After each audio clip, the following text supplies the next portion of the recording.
अभी चेक करो। Hello hello.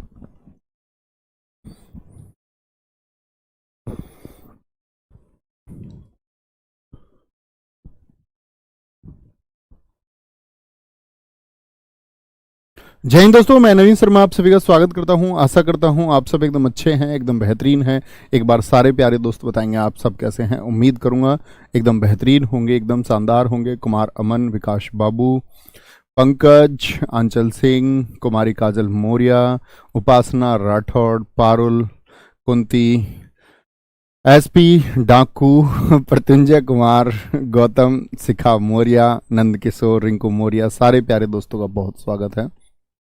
हम लोग पढ़ रहे थे समास को, और आप मुझे बताएंगे आज हम कौन सा समास पढ़ना शुरू करने वाले थे। मैंने दोस्त आपको द्विगु बताया, मैंने आपको कर्मधारय समास बताया, उसके बाद में हमने द्वंद्व समास को पढ़ा, फिर अव्ययी भाव समास को पढ़ा। एक बार थम्स अप करके मुझ तक ये मैसेज पहुंचाइए अपना कि आप चारों समासों को समझ चुके हैं। फिर हम चलेंगे आपका पांचवें समास की तरफ, और पांचवा समास हमारा होगा आपका कौन सा, बहुव्रीहि समास। और इसके बाद में हम तत्पुरुष को समझेंगे। ठीक है, आज की कक्षा को शुरू करते हैं, और आज की कक्षा में हमारा पांचवा समास शुरू होता है, और उस पांचवें समास का नाम है आपका क्या, बहुव्रीहि समास। बहुव्रीहि समास,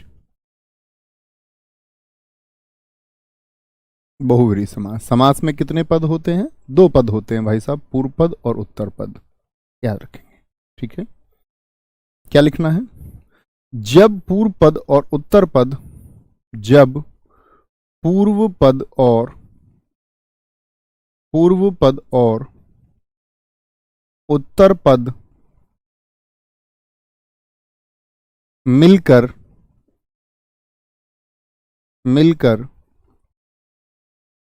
किसी तीसरे पद की तरफ इशारा करें, किसी तीसरे पद की तरफ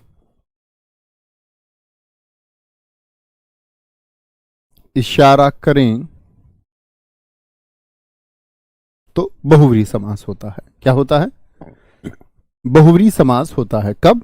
जब पूर्व पद और उत्तर पद मिलकर के किसी अन्य, अर्थात तीसरे पद से बोले, तीसरा पद क्या हो गया, कोई अन्य पद हो गया, यानी किसी अन्य का बोध कराएंगे, किसी अन्य पद का बोध होगा, यानी शब्द कुछ और होंगे लेकिन उनका अर्थ क्या होगा, कुछ और होगा। भैया पहले तत्पुरुष है, नहीं ऐसा कोई क्रम नहीं है कि पहले तत्पुरुष है, क्योंकि तत्पुरुष के भेद हैं, इसलिए मैं उसको लास्ट में पढ़ाता हूं। ऐसे कुछ नहीं है कि पहले तत्पुरुष ही पढ़ना चाहिए या पहले हमको द्विगु पढ़ना चाहिए, पहले बहुव्रीहि। वो एक क्रम होता है सिर्फ पढ़ाने का, उसके अकॉर्डिंग आप उसको कैसे भी पढ़ सकते हैं। ठीक है, कोई दिक्कत? ऐसा नहीं है कि बहुव्रीहि 6 नंबर पर है तो 6 ही नंबर पर पढ़ना है, ऐसा बिल्कुल नहीं है। ठीक है, पढ़ लीजिए उसको। जब पूर्व पद और उत्तर पद मिलकर किसी तीसरे पद की तरफ इशारा करें। ठीक है जी, तो कैसे शब्द होते हैं जरा देखना और गौर करना मित्र। जैसे एक शब्द मैंने लिखा आप लोगों से, और इसमें अधिकतर जो होंगे ना वो भगवान जी के नाम के उदाहरण होते हैं। किसके नाम के? भगवान जी के नाम के, अधिकतर, सभी नहीं।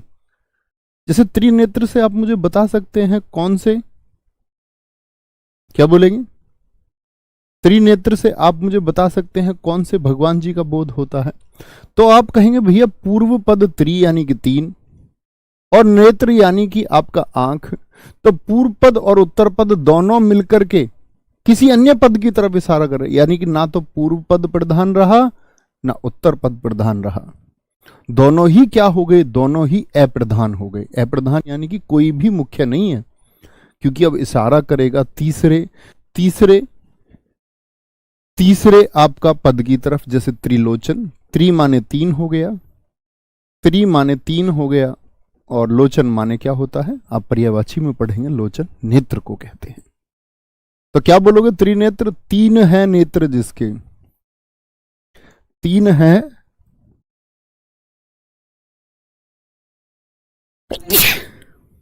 सॉरी, 3 है नेत्र जिसके, अर्थात कौन हो गए? भगवान शिव हो गए, अर्थात शिव। और वो इस तरह से छींक आती है कि माइक बंद करने तक का भी वो मौका नहीं देती। माफ करना।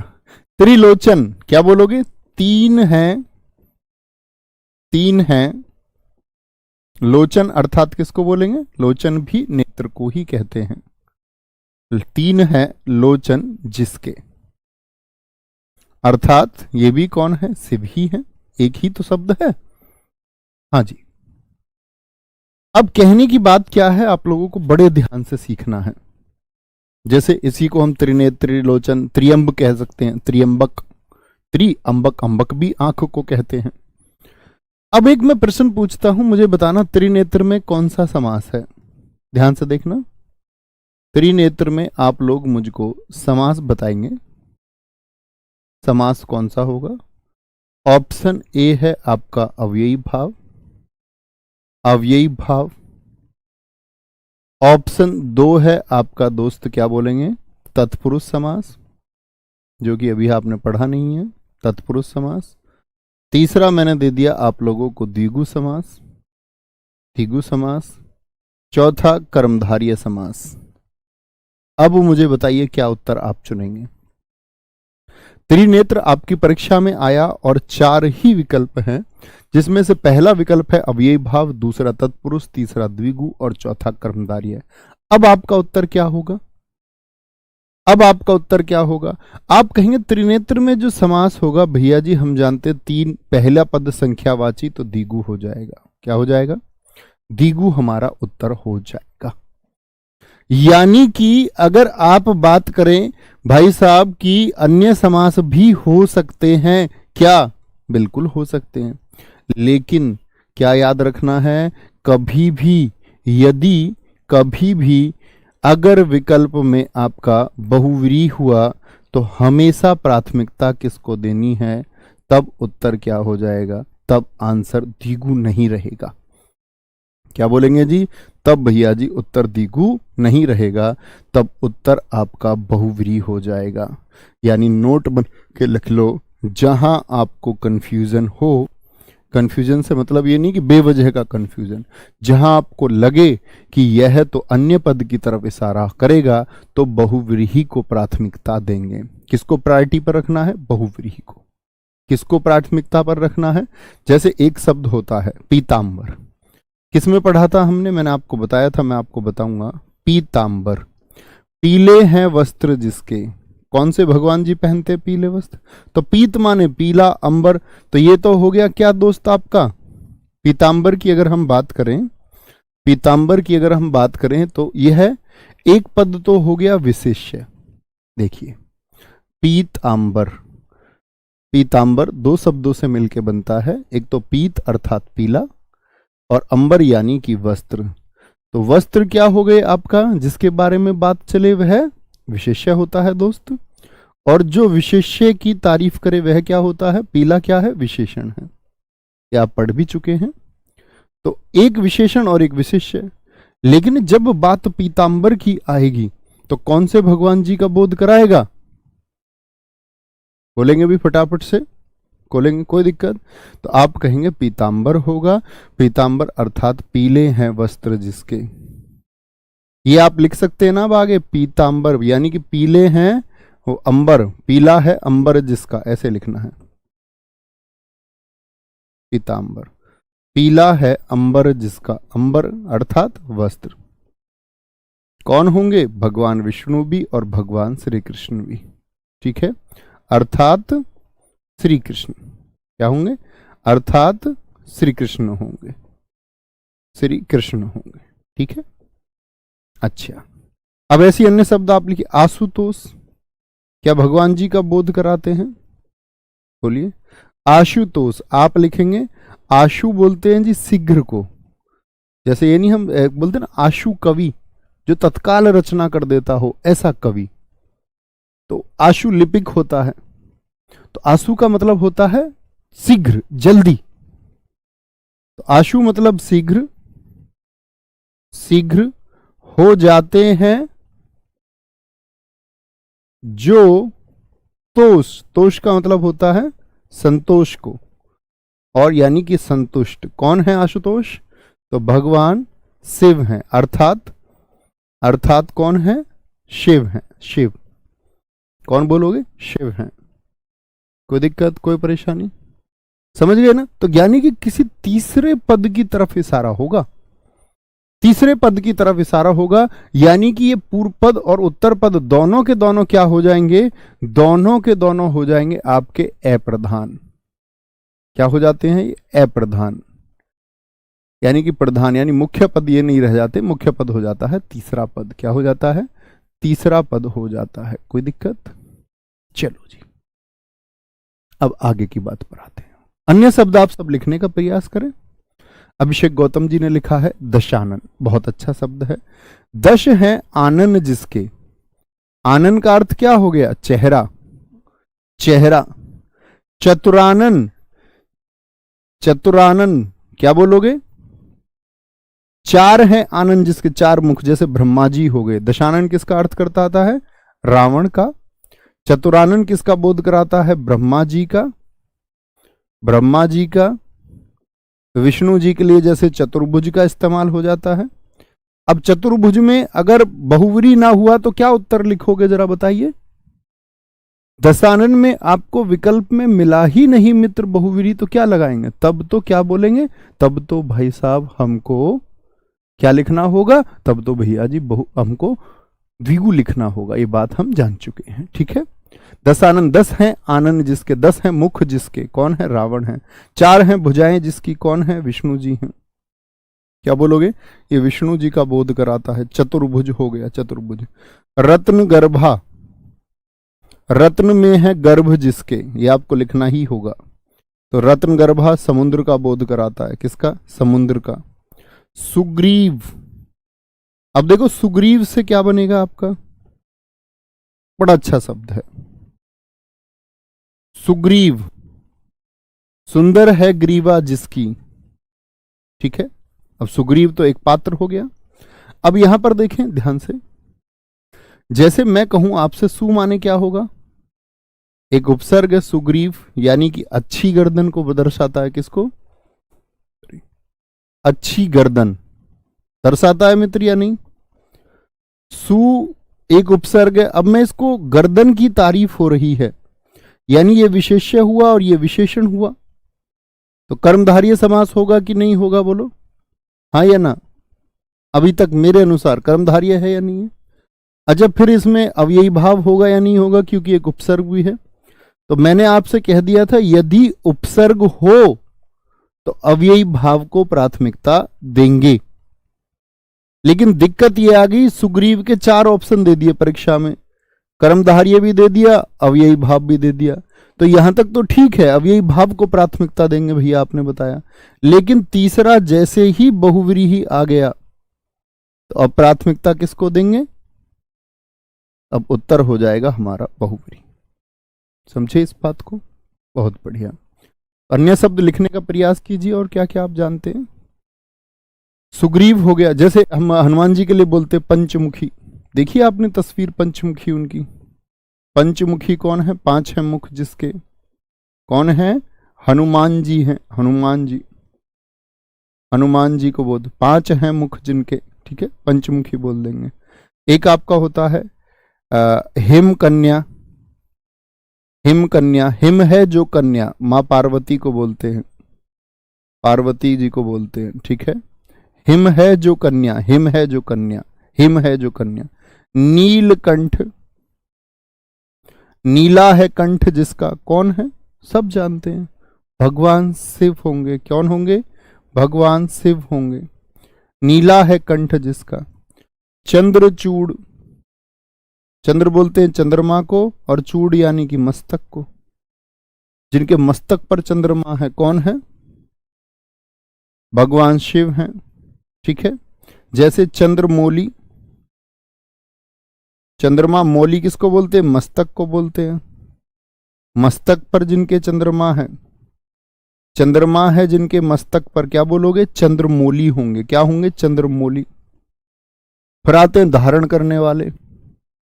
शूलपाणी, शूल को धारण किए हुए, शूल अर्थात त्रिशूल, क्या बोलोगे?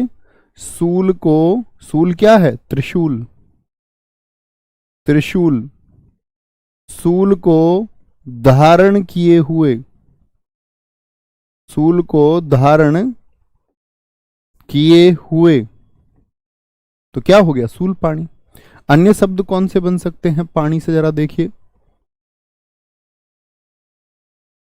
ठीक है, सूल पाणी। तो आप बोलेंगे चक्र पाणी।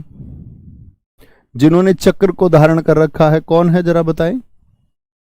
आप कहेंगे भैया भगवान श्री कृष्ण है, विष्णु जी ने धारण कर रखा है, कृष्ण है। जैसे वीणा पाणी होता है एक शब्द, वीणा को किसने धारण कर रखा है? मां सरस्वती हैं। क्या बोलेंगे? वीणा को धारण किए हुए कौन है? मां सरस्वती हैं। सॉरी, वीणा को धारण किए हुए कौन है? मां सरस्वती जी हैं। कोई दिक्कत, कोई परेशानी इस बात में? अन्य शब्द आप सोच सकते हैं बहुत सारे। गजानन होगा जी, बिल्कुल होगा। अंशुमाली होगा, बिल्कुल होगा। अंशुमाली सूर्य का बोध कराता है। अन्य शब्द आप बोल सकते हैं, मैं बताता रहूंगा आप लोगों को कि आप ठीक कह रहे हैं नहीं। एक शब्द आता है आपका, लिखे, अजात शत्रु।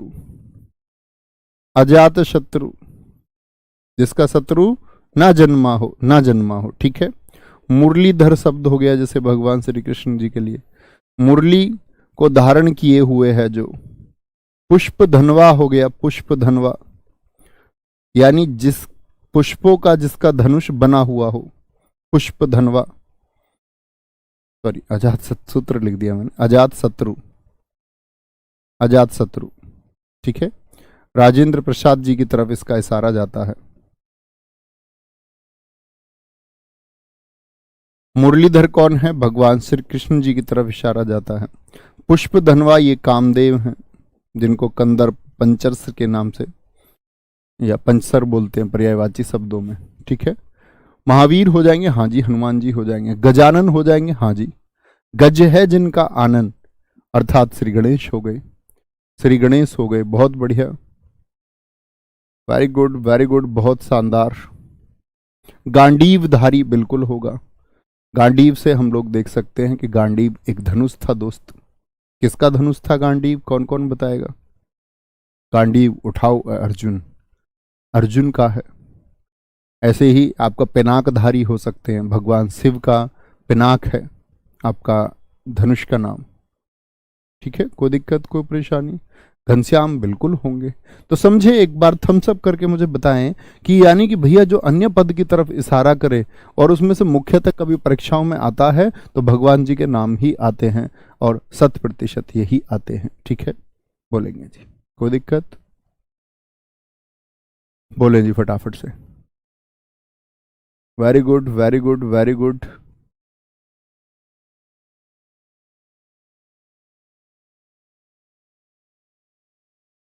हाँ, पंकज बिल्कुल होगा। पंक में हुआ है जिसका जन्म, अर्थात कमल, पंकज होता है। इसके लिए मैं आपको कल कुछ विभेद बताऊंगा जो कंफ्यूजन की स्थिति होती है, क्योंकि बहुत सारे समास ऐसे शामिल कर दिया। आपने देखा होगा, उपपद तत्पुरुष बोल दिया किसी ने, नज बोल दिया, अलुक बोल दिया।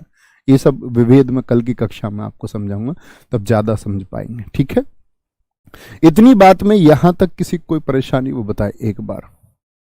सर कर्ण के बारे में थोड़ा बताए, करेंगे चर्चा किसी दिन और, जब अध्याय शुरू करेंगे, जब अपने पास समय होगा थोड़ा सा जरूर बताएंगे। सीखने लायक चीजें हैं आपके मस्तिष्क पर भी। बस मैं एक छोटी सी बात कहूंगा, नो डाउट कर्ण बहुत बड़ा योद्धा है, लेकिन इतनी बात याद कर लेना मित्र कि इस प्रकृति में अगर हम किसी को अच्छा कह दें तो इतना कहने मात्र से वो अच्छा नहीं हो जाता। हमको अपने विचार से, कि हमारे पास एक थॉट प्रोसेस है, जैसे मेरी नज़र में मैं मान लूं कि मेरी नज़र में गांधी जी बेहतरीन इंसान हैं, तो मेरे मान लेने मात्र से वो बेहतर नहीं हो जाते। या मैं बोल दूं कि कर्ण बहुत महान है, तो मेरे कहने मात्र से महान नहीं हो जाते। या मैं बोल दूं कर्ण में बहुत सारी खराबियां, तो मेरे कहने मात्र से। लेकिन एक सटीक प्रासंगिकता होती है जो सच में सही होती है, कुछ तो सही होता होगा। तो आपको ये सीखना होगा और आपको ये जानना होगा अर्जुन सच में श्रेष्ठ है कर्ण से। लेकिन कर्ण हमको अपने जैसा लगता है, क्योंकि जब तक हम स्ट्रगल वाले फेस में होते हैं, जब तक हम निम्न एक संघर्ष से गुजर रहे होते हैं, वो महान भी हो सकता है संघर्ष, तो उस समय हमको कर्ण अपने जैसा लगता है, छिना हुआ सा, कि हमसे कुछ छिना हुआ है, हमारे पास कुछ नहीं है, अभागा है।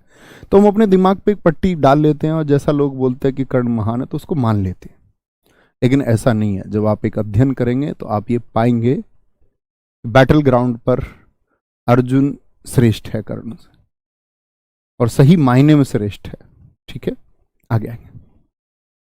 क्या बोलेंगे? पुष्प धनवा कामदेव हो गए। इतनी बात समझे पहले, फिर आगे चलते हैं। किस दिन चर्चा करेंगे इस बारे में विस्तार से, जब हमारे पास शब्द हो गए। अच्छा जी, छठा समास कौन सा बताया मैंने आपको? और छठा समास आप पढ़ भी चुके हो अगर मैं बोलूं, इसको बोलेंगे तत्पुरुष समास। नहीं भैया, हमने कहां पढ़ लिया ये? भाई साहब आप पढ़ चुके हैं तत्पुरुष समास। अगर मैं आपसे बात करूं कि तत्पुरुष समास दरअसल में होता क्या है, ठीक है, क्या बोलेंगे? वह समास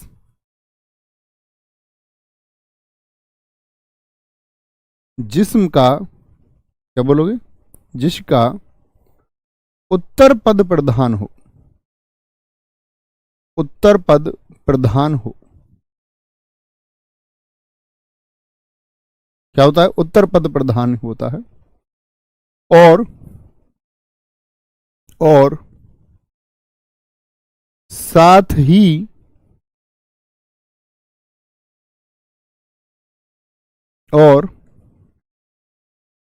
ही कारक विभक्ति का लोप हो, कारक विभक्ति का लोप हो। क्या बोलेंगे? उत्तर पद प्रधान हो और साथ ही कारक विभक्ति का लोप हो। ठीक है सर जी, गदाधारी में होगा ना? होगा, बिल्कुल। गदाधारी दो है ना, भीम भी है, हनुमान जी है, तो बहुव्रीहि समास होंगे। बहुत बढ़िया, सारे दोस्तों ने बहुत अच्छा लिखा। कारक में गुरुजी इसको पढ़ा है हमने, बहुत शाबाश। कहां पे पढ़ा था? तत्पुरुष समास को आपने कहां पे? अब नाम आ गया कारक विभक्ति का लोप होगा, तो कारक विभक्ति आप पढ़ चुके हैं या नहीं? तो इसमें सिर्फ आपका दो विभक्ति नहीं आएंगी। कौन कौन सी दो विभक्ति नहीं होती हैं? एक तो कर्ता नहीं होगी, और एक आपका क्या बोलोगे? संबोधन नहीं होगी। तो बाकी कितनी बची फिर विभक्ति? भैया 6 बच गई, याद है ना? कर्ता ने कर्म को करण से संप्रदान के लिए अपादान से अलग अधिकरण में पर संबंध काके की रारेरी, और संबोधन इसमें होगा नहीं, कर्ता भी नहीं होगा। ठीक है, क्या बोलेंगे? कर्ता और संबोधन। लोप का मतलब क्या होता है? अब एक बात समझे, कारक विभक्ति का लोप हो, लोप का मतलब होता है गायब हो जाना, यानी विभक्ति कहीं गायब रहेगी, दिखेगी नहीं, आपको खोज के निकालनी पड़ेगी। जैसे मैं अब आपसे बोलता हूं छोटा सा, मैं देखूं कितने बच्चों को वो कारक याद है। जैसे राजपुत्र में कौन सा कारक मैंने आपको बताया था, ये बता दीजिए। इसमें कौन सा कारक होगा? अगर मैं उत्तर देख पाऊंगा तो मैं समझूंगा कि मेरे छात्र तैयार हैं, और अच्छे छात्र से मैं उम्मीद करता हूं कि वो कभी भी पिछला जो पढ़ाया जा चुका उससे संबंधित कभी प्रश्न पूछा जाए तो वह बताएंगे। तो क्या बोलेंगे? राजपुत्र क्या होगा? तो आप कहेंगे भैया राजपुत्र का अर्थ होता है राजा का पुत्र, राजा का पुत्र। और का क्या बोध होगा?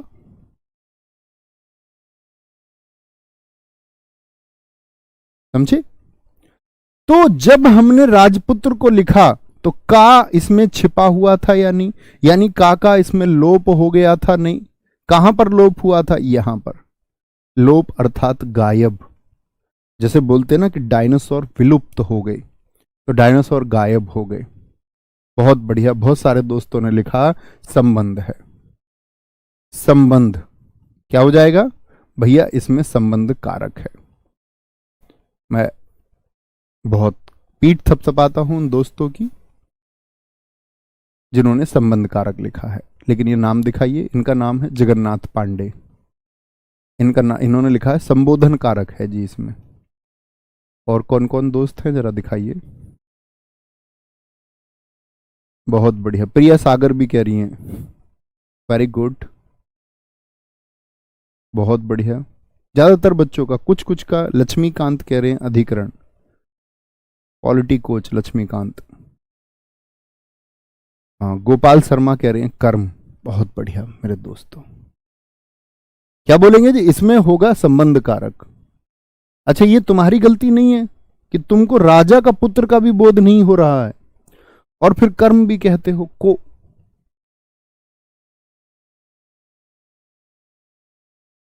क्यों मेहनत नहीं करते हो भाई? भाई जब आपको ये तक नहीं पता है राजा का पुत्र, चलो मैं पहली बार पूछ रहा होता, नहीं पढ़ाया होता तो बात अलग थी। ये तो गलत बात हुई ना भाई साहब। ऐसे तो परीक्षा के तो काफी दिन है, इतनी आसान चीजों को अगर आप रिवाइज नहीं करते हैं तो कैसे बात बनेगी? सिलेक्शन खो दोगे अपना। ठीक है, तो यहां पर मैंने बोल दिया संबंध। तो विभक्ति का लोप कैसे होता है समझे जी भाई साहब? उम्मीद करूंगा कि आप समझे होंगे। अच्छा, अब आते हैं तत्पुरुष समास के भेद। कितने भेद होंगे? तत्पुरुष समास के भेद पढ़ा करो भाई, रिवाइज किया करो। ऐसे ही सब इंस्पेक्टर नहीं बन जाओगे कभी, समझ रहे हो? बड़ी आसानी से बन जाओगे। टेढ़ी खीर है, मेहनत करनी होगी। उम्मीद करूंगा तुम करोगे। ठीक है, तत्पुरुष समास के भेद कितने होते हैं? 6 होते हैं। कितने होते हैं? 6। और ना करो मेहनत तो तुम्हारी मर्जी है। हो सकता है आपके पास कोई बड़ी जमींदारी हो, आवश्यकता ही ना हो, ऐसा भी तो हो सकता है। कभी मन किया सब इंस्पेक्टर बनने का और कभी नहीं किया, ऐसा भी तो हो सकता है। हाँ जी, हो सकता है। चैप्टर पे आए तो मैंने बोला कर्ता नहीं होता है। कौन कौन से नहीं होंगे इसमें? कितने भेद होंगे? 6 भेद होंगे। तो कौन कौन सी विभक्तियां नहीं होंगी? एक तो कर्ता नहीं होगा और एक संबोधन नहीं होगा, कभी नहीं होंगे। कौन कौन से होते हैं? तो कर्म से शुरू करेंगे और कहां तक होंगे? अधिकरण तक होंगे। ठीक है, बहुत बढ़िया। और जब सही उत्तर आप देना तो प्रसन्न होया करो, मेरा उत्तर सही था। और जब उत्तर गलत हो तो मनन किया करो, यार अभी और सीखना है, अभी और सीखना है। और जिस अध्याय का प्रश्न गलत बताया तो उसको एक बार पढ़ना है अब जाके, कारक को, जिसने उत्तर गलत दिए थे। तो कर्म तत्पुरुष, कर्म की विभक्ति सारे दोस्त एक बार बता दो क्या होती है? कर्म की विभक्ति होती है को। तो मित्र ऐसे शब्द लिख दो जिनमें को छिपा हुआ होता है, जैसे वन गमन हो गया। वन गमन, क्या बोलोगे जी? वन को गमन, वन को गमन हो गया, वन को गमन। माखन चोर, माखन चोर, क्या बोलोगे? माखन को चुराने वाला, माखन को चुराने वाला। अब ऐसा तो कोई बुद्धू नहीं है जो ये बोले जी माखन चोर में तो बहुव्रीहि आएगा। बहुव्रीहि बिल्कुल आएगा, लेकिन परीक्षा में माखन चोर को बहुव्रीहि कब लिखोगे? जब परीक्षा में विकल्प में देगा बहुव्रीहि तभी तो। वो तो ये देगा आपको कर्म तत्पुरुष, कर्म तत्पुरुष, कर्ण तत्पुरुष। कर्ण का क्या विभक्ति होता है? से अर्थात के द्वारा। वो देगा आपको अधिकरण तत्पुरुष, तब थोड़ी लिख दोगे बहुव्रीहि। क्यों जी? तब नहीं लिख सकते हैं भैया जी। ठीक है, संबंध तत्पुरुष होगा, संबंध तत्पुरुष। तब क्या लिखेंगे? तब आप कहोगे अब तो हमको कर्म तत्पुरुष को चुनना होगा, और यदि विकल्प में बहुव्रीहि आएगा तो बहुव्रीहि लिखेंगे। बहुत बढ़िया। एक हमारे दोस्त हैं, दिखाएंगे, अखिलेश कुमार सिंह चिड़ीमार। भैया मैंने इस बार गलती की है प्रश्न में, आगे से नहीं करूंगा, बस यही कॉन्फिडेंस चाहिए। यही जीवन में आगे बढ़ाता है, जब हम अपनी गलतियों को स्वीकार करते हैं। जब हम अपनी गलतियों को स्वीकार करते हैं तभी हम आगे बढ़ते हैं मित्र। चिड़ी को मारने वाला, क्या बोलोगे? चिड़ी को मारने वाला, चिड़ी मार। अब अर्थ मैं बोलता रहूंगा, आप लिखते रहेंगे। जैसे जनप्रिय, तो क्या बोलोगे? जन अर्थात जनता, तो जो जनता को प्रिय है, किसको प्रिय है? जन को प्रिय है, जन को प्रिय। तो क्या विभक्ति आ रही है? को आ रही है, को। रथ चालक की विभक्ति बताइए। रथ चालक से क्या अर्थ बनता है आपको? रथ में चालक, या रथ चालक कौन होता है जरा बताइए। सुमित गिरी जी बहुत अच्छा शब्द लिखा है, यश प्राप्त, गगनचुंबी, सर्वप्रिय, सबको प्रिय, मक्खी मार, मक्खी को मारने वाला। बड़े अच्छे शब्द आपने लिखे हैं। लक्ष्मी सिंह जी बच्चू, आपने बहुत अच्छा लिखा है। कनकटा, कान को कटवाए हुए। लेकिन कनकटा और नकटा बहुव्रीहि है, तो बहुव्रीहि में जाएंगे, फिर याद रख लेना इस बात को भी। ग्रह कट, ग्रह को काटने वाला, बहुत बढ़िया, बहुत गजब। रथ चालक, रथ को चलाने वाला, रथ को चलाने वाला। तो क्या विभक्ति आई? को आई, को। ठीक है। जेब कतरा, आप बताइए। जेब को कतरने वाला, जेब को कतरने वाला। ठीक है। क्या बोलोगे आपका? वेदज्ञ, एक शब्द होता वेदज्ञ। वेदों को, ज्ञा का मतलब ज्ञान, वेदों को जानने वाला। आपत्तिजनक, आपत्ति को जन्म देने वाला। लिख लेना जो दोस्त नहीं जानते। आपत्ति को जन्म देने वाला, किसको? आपत्ति को। गगनचुंबी इमारतें बोलते हैं, तो गगन को चूमने वाली, गगन को चूमने वाली। ग्रंथकार, ग्रंथ को रचने वाला। कथाकार बोलते हैं, जैसे कथा को, कथा को कहने वाला, कथाकार, कथा को कहने वाला। एक होता है इसमें लोकार्पण, जनता को अर्पण, किसको? लोक को अर्पण। जैसे सरकार ने कई योजनाओं का लोकार्पण किया, तो इसका मतलब क्या है? जनता को अर्पण किया है, किसको? जनता को। कटफोड़ा बोलते हैं, काठ को, काठ बोलते हैं लकड़ी को, काठ को फोड़ने वाला, सॉरी काठ नहीं, कट, कट से बोलते, कटफोड़ा, कटफोड़ा। काठ को फोड़ने वाला, काठ को फोड़ने वाला। बोले बहुत बढ़िया जी,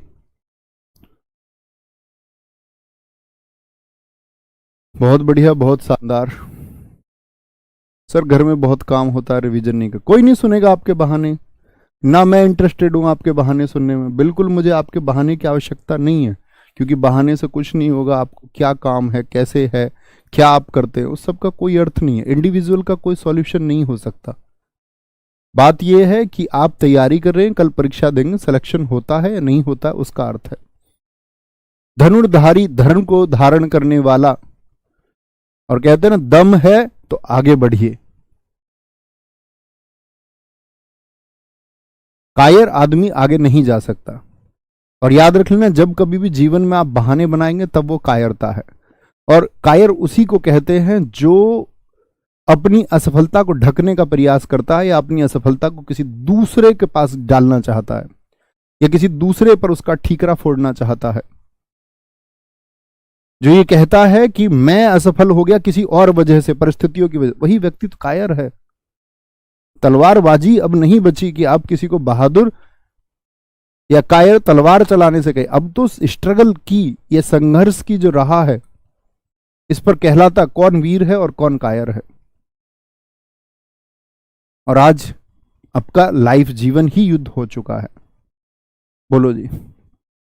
तो कभी कक्षा में मुझे ना बताइए कि मैं घर में खाना बनाती हूं, मैं लेट क्लास हो जाती हूं, उसका मेरे से कोई अर्थ ही ना रहा, वो आपका जीवन है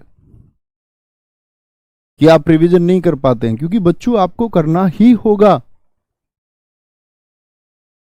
और आप बहानों की वजह से अगर कल रह गए, मैं ये नहीं कहूंगा कि बहाना आपका वो बिल्कुल सटीक कारण हो सकता है जो आपके मार्ग में बाधा बनता हो, लेकिन आप असफल हो जाएंगे तो कोई अर्थ नहीं रहा ना तैयारी का। इससे तो बेहतर फिर तैयारी ना होती।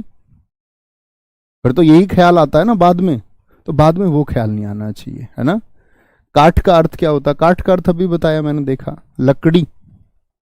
काठ बोलते लकड़ी। बहुत बढ़िया।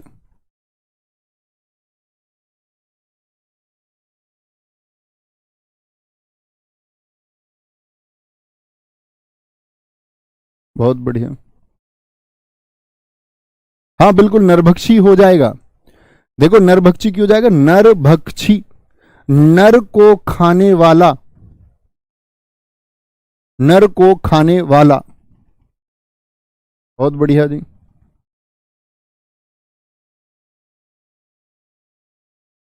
वेरी गुड, आगे चलेंगे। नेक्स्ट है, दूसरा आता है आपका कर्ण तत्पुरुष।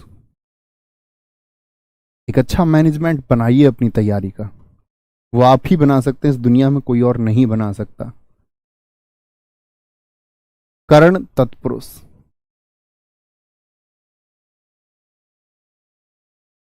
कर्ण तत्पुरुष की एक बार विभक्ति बता दीजिए सारे।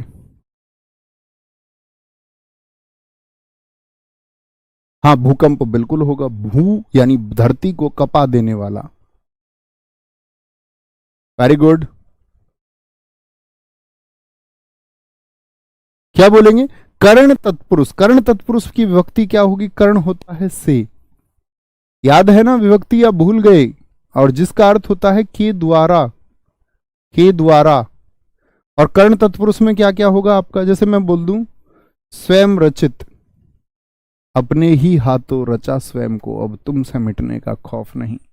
स्वरचित, खुद के द्वारा, या क्या बोलोगे? स्वयं के द्वारा रचा गया। जैसे आप मुझे कोई चित्र दिखाएं, आप कहें कि ये चित्र मैंने स्वयं बनाया है। स्वयं, क्या बोलोगे? स्वयं से रचित, स्वयं, स्वयं से रचित, स्वरचित हो गया। वो जानते हो ना आप उनको, स्वयं श्रीवास्तव कवि हैं। पिछले यूपीएसआई का मुझे याद है, पिछले यूपीएसआई में हम पढ़ रहे थे, तो हिंदी की मैराथन में उनकी एक पंक्ति बोली, उन्होंने उसको कट करके उस टाइम अपने ऑफिशियल अकाउंट पर डाला। स्वयं से रचित यानी कि स्वयं के द्वारा। अब ये स्वयं यानी सेल्फ को है, वो स्वयं नहीं है। कभी उनसे उसका आइडिया लगा लो, स्वयं श्रीवास्तव जी से। तो क्या बोलोगे? स्वयं से रचित यानी किसके द्वारा? स्वयं के द्वारा, स्वयं के द्वारा। मन चाह, जैसे मैं बोलूं मन चाह, तो मन चाह तो किसके द्वारा चाहा? मन से चाहा ना, मन के द्वारा चाहा। ऐसे तो नहीं बोलोगे मन का चाहा या मन को चाहा। क्या बोलेंगे? मन से चाहना। आप चाह रहे हैं किसी चीज को तो मन से चाहा, अर्थात मन के द्वारा चाहा है आपने। सोर्स क्या है? मन है, तो से अर्थात के द्वारा। जैसे रस भरा, तो किससे भरा हुआ है? रस से भरा हुआ है, यानी सोर्स क्या है? रस है। साधन क्या है? रस है। रस के द्वारा भरा, रस के द्वारा भरा, तो के को क्या लिख देंगे? से, रस से भरा। लेकिन से का अर्थ क्या है? के द्वारा, के द्वारा भरा, रस के द्वारा भरा। बहुत अच्छा लिखा मीनू बमनिया। अश्रुपूर्ण, किसके द्वारा पूर्ण है? आंसुओं से भरा हुआ है। पूर्ण मतलब भरा हुआ, अश्रु से पूर्ण है, अश्रु से पूर्ण है। ठीक है, अश्रु पूर्ण हो गया। आंखों देखी घटना मैं बोल दूं, आंखों देखी, तो क्या बोलोगे? कैसी देखी है? आंखों से देखी है, यानी साधन क्या है? किसके द्वारा देखी है? आंखों से देखी है। आंखों से देखिए, कैसे देखिए, आंखों से अर्थात के द्वारा, किसके द्वारा देखी गई है, आंखों के द्वारा। अब ऐसे बोलोगे आंखों की देखी, आंखों को देखी, आंखों का देखी, नहीं जी, आंखों से देखी, आंखों से देखी, ठीक है। गुणयुक्त मैं किसी को बोलूं गुणयुक्त, तो क्या बोलोगे, गुणों से युक्त, लिखिए आप, गुणों से युक्त, गुणों से युक्त। एक होता है दुख पीड़ित, अकाल पीड़ित, किससे पीड़ित है, अकाल से पीड़ित है। अकाल समझते हैं ना, जब पहले दोस्त आपका सिंचाई के इतने साधन नहीं थे तो किसान बहुत बार वर्षा पर निर्भर करते थे, और वर्षा ना हो एक लंबे समय तक तो खेती या उत्पादन में परेशानी आती थी। उसी को हम क्या बोलते थे, अकाल कहते थे, अकाल कहते थे। एक दोस्त ने बहुत अच्छा लिखा है, हस्तलिखित। हस्तलिखित क्या हो जाएगा, हाथों के द्वारा जो लिखित है, हाथों से जो लिखित है, हाथों से लिखित है, हाथों से जो लिखित है। पवन चक्की बड़ा अच्छा उदाहरण है, पवन चक्की। तो पवन से चलने वाली चक्की, पवन से चलने वाली चक्की। अब कोई ऐसा तो नहीं है पवन की चक्की बोल दे, पवन यानी वायु से चलने वाली चक्की हुई ना, तो वायु की क्या अपनी चक्की होती है, वायु के पास क्या उसके अधिकार पत्र रखे हुए हैं, वायु का क्या उस पर अधिकार है, बताइए एक बार। तो आप क्या कहेंगे, भैया जी वायु की अपनी चक्की नहीं है।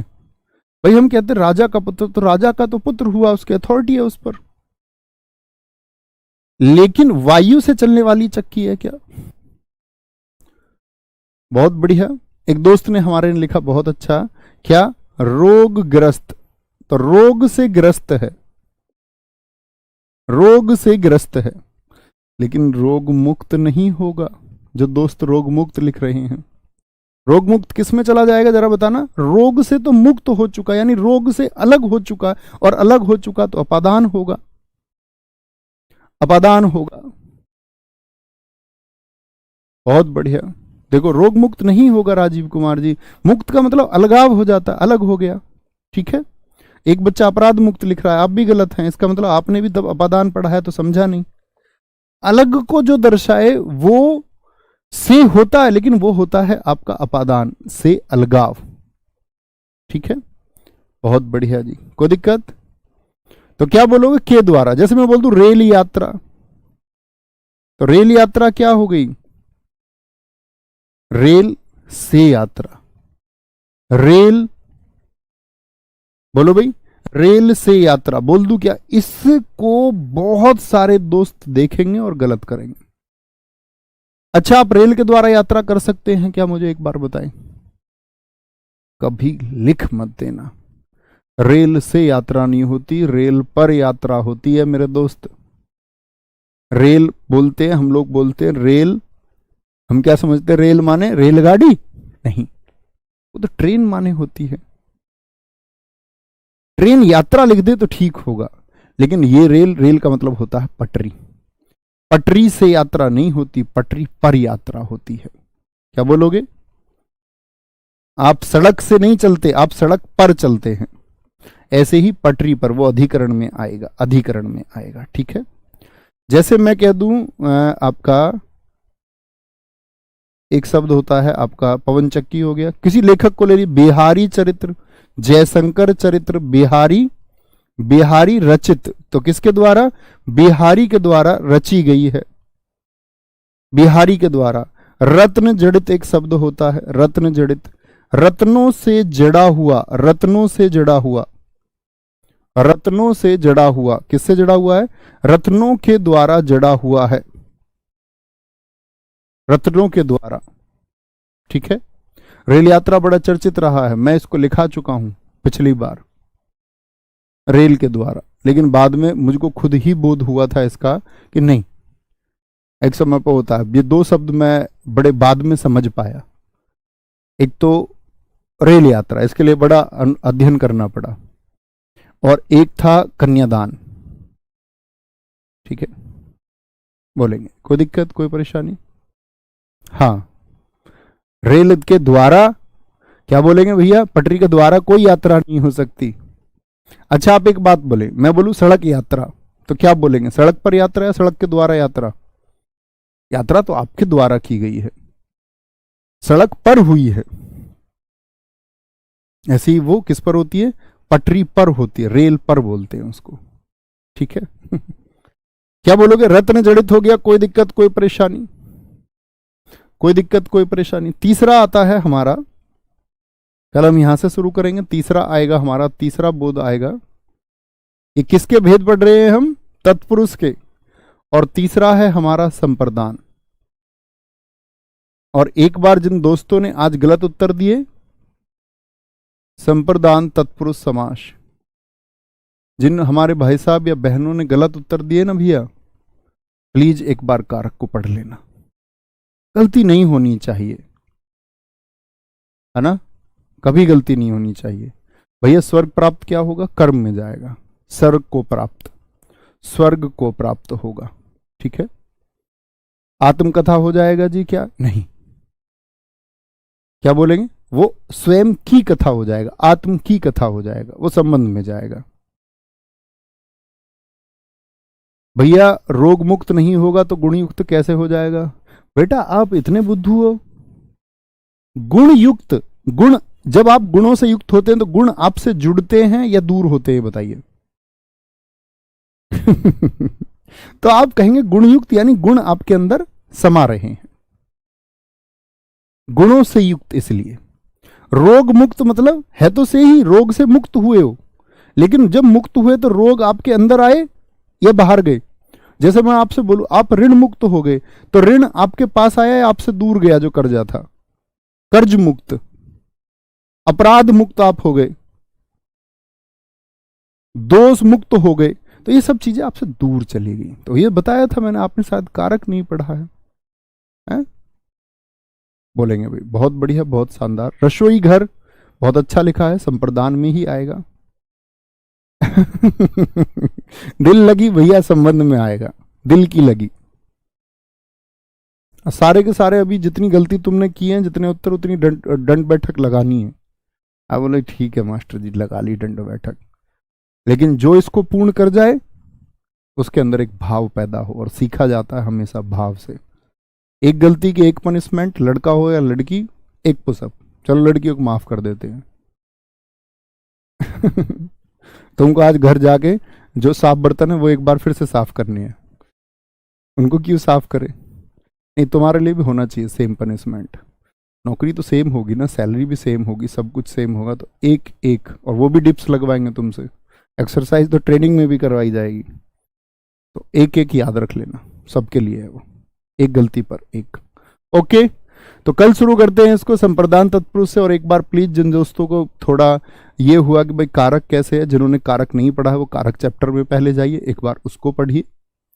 कुछ शायद मैं समझ सकता हूँ, कुछ छात्र सीधे लाइव से जुड़ जाते हैं, पिछले अध्याय को नहीं पढ़ते हैं। मैंने देखा कुछ कुछ बच्चे गलत गलत उत्तर लगा रहे थे। ख्याल रखिए। जय हिंद, जय भारत, जय मां सरस्वती। Thank you.